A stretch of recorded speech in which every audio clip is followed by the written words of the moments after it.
Ik denk wel dat ik er zeker voor open sta. Maar het lijkt me sowieso erg leuk om voor Indonesië te spelen. Zo'n groot voetballand met veel fans. Dus, ja, ik zou er zeker geen nee tegen zeggen, dat weet ik wel. Oké, man, that's...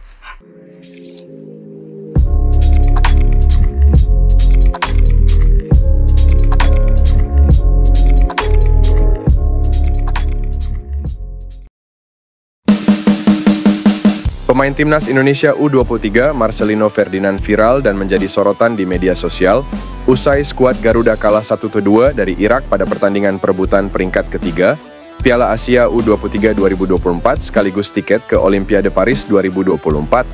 Pada hasil ini membuat Indonesia kehilangan kesempatan mendapatkan tiket berlaga di Olimpiade Paris 2024. Peluang terakhir skuad Garuda untuk tampil di ajang tersebut adalah melalui pertandingan playoff melawan wakil Afrika, Guinea, yang menduduki keempat Piala Afrika U23 2024 pada 9 Mei mendatang. Usai laga Indonesia versus Irak, media sosial Indonesia ramai membahas jalannya pertandingan tersebut. Salah satu gelandang muda skuad Garuda, Marcelino Ferdinand menjadi salah satu nama yang banyak dibicarakan. Pemain asal klub KMSK Dainze itu viral dan menjadi topik hangat di kalangan pencinta sepak bola tanah air. Bahkan, di media sosial X, nama Marcelino menjadi trending topik ke-6 Indonesia dengan lebih dari 36.000 sebutan unggahan. Pesepak bola berusia 19 tahun itu dihujat netizen karena penampilannya saat pertandingan melawan Irak dinilai egois. Marcelino dituding melupakan kerja sama tim demi unjuk kemampuan individu yang berakhir dengan terbuangnya kesempatan Garuda muda mencetak gol. Hal ini pun menjadi alasan kekecewaan warganet. Bek kanan NEC Nijmegen, Dileanu Arts, menjadi satu pemain keturunan yang mengatakan terbuka untuk membela timnas Indonesia. Akankah ia diproses naturalisasi PSSI? Sosok Dileanu Arts menjadi sorotan pecinta sepak bola tanah air karena memiliki darah Indonesia. Pemain muda berusia 20 tahun ini pun cukup potensial. Di usianya yang belia, Dileanu Arts sudah debut di Eredivisie Belanda. Sejauh ini bahkan ia sudah mencatatkan 3 penampilan. Baru-baru ini, pemain kelahiran tahun 2003 tersebut mengaku terbuka jika ada tawaran untuk membela skuad Garuda. Saya pikir tentunya bakal terbuka untuk membela timnas Indonesia. Saya sangat senang bisa bermain untuk timnas Indonesia. Mereka negara besar dengan supporter besar, jadi saya tidak akan menolak tawaran itu. Ucap Dileanu Arts dalam wawancara di YouTube Yusa Nugraha. Mungkin buat beberapa pemain agak sulit untuk memilih, tapi pada akhirnya mengapa tidak? Sambung pemain yang merupakan rekan setim Calvin Verdonk ini. Adapun Dileanu Arts menjelaskan darah Indonesianya berasal dari keturunan ibunya. Kakek dan neneknya berasal dari Gombong. Opa dan oma saya berasal dari Indonesia. Jadi mama saya full dari Indonesia, terang Dileanu Arts. Menarik dinantikan karena Dileanu Arts bisa menjadi solusi bagi sektor bek kanan timnas Indonesia. Apalagi di kelompok U23, posisi ini yang dinilai jadi titik lemah. Dileanu Arts sendiri merupakan pemain versatile. Pasalnya ia bisa dimainkan sebagai bek tengah atau bek kanan. Pertandingan kualifikasi menuju Olimpiade Paris 2024 semakin memanas, dan sorotan kini beralih ke persiapan tim-tim yang berlaga. Salah satunya adalah Guinea U23 yang siap menghadapi timnas U23 Indonesia dalam pertandingan yang dijadwalkan pada tanggal 9 Mei 2024. Namun, apa yang membuat gempar adalah pernyataan dan pengakuan yang diungkapkan oleh pelatih Guinea jelang pertandingan tersebut. Pelatih Guinea U23, Kaba Diawara, memberikan beberapa komentar yang cukup menarik mengenai persiapan timnya dan ekspektasi menjelang pertandingan.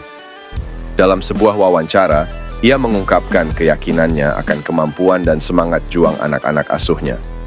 Meski mengakui bahwa timnas U23 Indonesia merupakan lawan yang tangguh, Guinea U23 tetap optimis dapat memberikan perlawanan yang sengit. Salah satu hal yang menjadi sorotan adalah keberaniannya dalam mengungkap strategi dan keyakinannya akan kemenangan, meskipun dihadapkan pada lawan yang kuat seperti timnas U23 Indonesia. Tak hanya itu, pelatih Guinea U23 juga blak-blakan dalam mengungkapkan faktor-faktor yang menjadi penyebab kekalahan timnas U23 Indonesia dari Irak dalam pertandingan sebelumnya. Pengakuan ini tentu saja menimbulkan berbagai spekulasi dan diskusi di kalangan pecinta sepak bola, terutama para pendukung timnas U23 Indonesia. Tak ketinggalan, pernyataan Presiden Jokowi juga menjadi sorotan tersendiri. Meski timnas U23 Indonesia harus mengakui keunggulan Irak, Jokowi tetap memberikan apresiasi dan semangat kepada para pemain. Melalui media sosialnya, Jokowi menegaskan keyakinannya bahwa timnas U23 Indonesia masih memiliki kesempatan untuk lolos ke Olimpiade Paris 2024.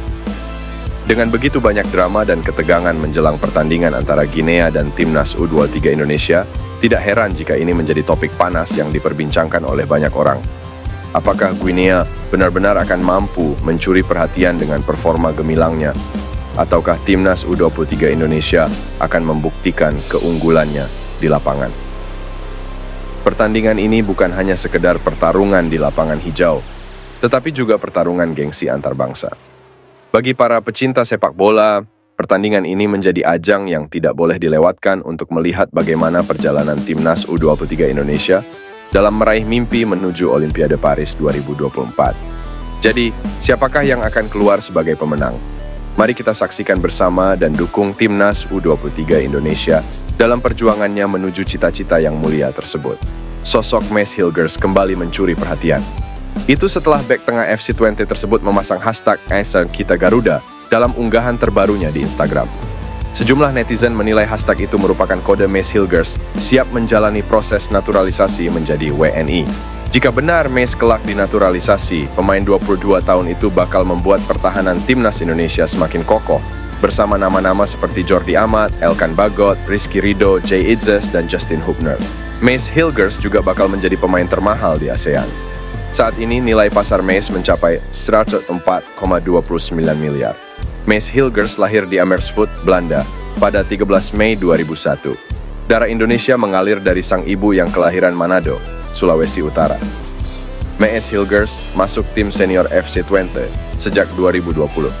Saat ini Twente menduduki peringkat 3 klasemen sementara Eredivisie di bawah PSV Eindhoven dan Feyenoord.